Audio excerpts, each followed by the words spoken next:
C'est une mission exceptionnelle. On part tout de suite en terre australe, au cœur de l'océan Indien, à la découverte d'une île sauvage. C'est l'île aux cochons et pourtant ce ne sont pas des cochons qu'on entend. Bonjour Michel Izard. Bonjour. Quel bonheur de vous avoir encore une fois dans Minute Papillon. Vous Merci. êtes reporter aussi à TF1. Vous êtes un reporter formidable parce que vous allez dans des endroits où évidemment nous on n'a pas la chance d'aller. Vous avez réalisé une série de reportages dans ces terres australes à la découverte de la terre Adélie, on l'a déjà fait avec vous, et de cette île aux cochons. Elle est située où? Dans quel coin fou du monde? Alors, l'île aux cochons, elle est située au sud de l'océan Indien, entre l'Afrique et l'Antarctique, à peu près à 2700 km de la Réunion, et elle est dans ce qu'on appelle l'archipel Crozet. C'est un des districts des terres australes et antarctiques françaises, et ce sont des îles perdues au milieu de cet océan du Grand Sud où le vent souffle en permanence sans jamais s'arrêter, et qui sont des lieux très difficiles d'accès, puisqu'on ne peut y aller qu'en bateau, et que rien que le fait d'y aller, rien que le fait de prendre ce bateau et de faire 5 jours de mer avant de voir apparaître ténue à l'horizon, surgissant de la brume, une petite île mystérieuse, c'est extraordinaire. Et ce qui est fou, Michel Izard, c'est quand vous y allez, aucun humain n'y avait mis les pieds depuis 1982. Pour quelle raison?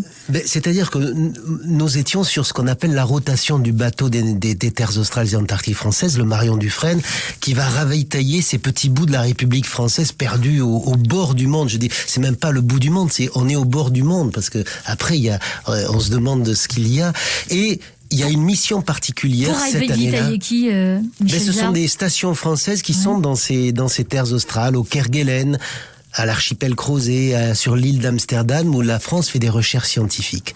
Mais il se passe que cet endroit est aussi une réserve naturelle qui a été classée il y a 2 ans au patrimoine mondial de l'UNESCO, et parce qu'elle renferme une biodiversité extraordinaire et unique au monde. Et parmi ces îles, il y en a une qui est tout à fait à part, c'est l'île aux cochons. Alors, elle a ce nom qui nous intrigue, et on y reviendra sur ce nom, mais cette île avait la réputation... Elle était une île légendaire pour les ornithologistes parce qu'elle abritait la plus grande colonie de manchots royaux au monde. Alors les manchots royaux, c'est quoi? Ces manchots, ils sont un peu plus petits que les fameux manchots empereurs. Ils ont ce beau col avec une sorte de larme en forme de, une goutte d'or qui vient leur orner le cou. Donc un cou plutôt jaune, c'est ça? Ouais. Un cou plutôt jaune. Ouais. Ils sont blancs et noirs comme des petits Charlie Chaplin qui marchent et il y avait la plus grande colonie de manchots royaux au monde, 500 000 couples. Je ne sais pas si vous imaginez un endroit où il y a 500 000 couples de manchots, c'est-à-dire 1 million de manchots, plus leurs poussins, ça fait 1 500 000 individus. Sur une petite île qui ressemble à quoi? Je sais pas si c'est Groix, c'est l'île de Bréas, c'est en Bretagne? C'est tout petit, c'est une île qui fait à peu près 8 km de diamètre. Ah ouais, donc c'est tout petit. Et eux, ils étaient concentrés dans un endroit qui faisait 20 hectares. Il y avait donc 1,5 million de manchots sur 20 hectares. On sait pourquoi ils s'y sentaient bien, ces manchots royaux? Mais on ne sait pas, ça c'est un des mystères. Et dans ce film qu'on a fait pour Ushuaïa TV, là, qui passe ce soir, on l'appelle le mystère de l'île aux cochons, parce qu'il y a plein de mystères, mais un mystère, c'est pourquoi étaient-ils si nombreux à cet endroit-là? Et puis, la France avait décidé... les scientifiques avaient décidé de laisser cette île vierge, c'est-à-dire de la laisser complètement naturelle, de la classer en réserve naturelle intégrale, c'est-à-dire que depuis 1982, personne n'y avait mis les pieds.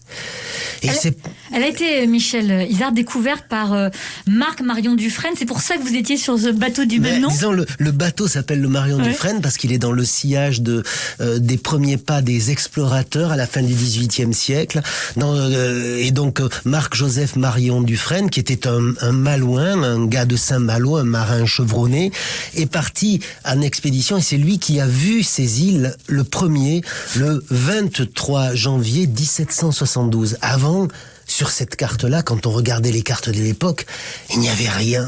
Rien, pas une île, pas une terre, juste un grand vide où on se demandait ce qu'il pouvait bien y avoir. Et Marc-Joseph Marion Dufresne a vu pour la première fois l'île aux cochons. Minute Papillon sur France Bleu, Sidonie Bonnec.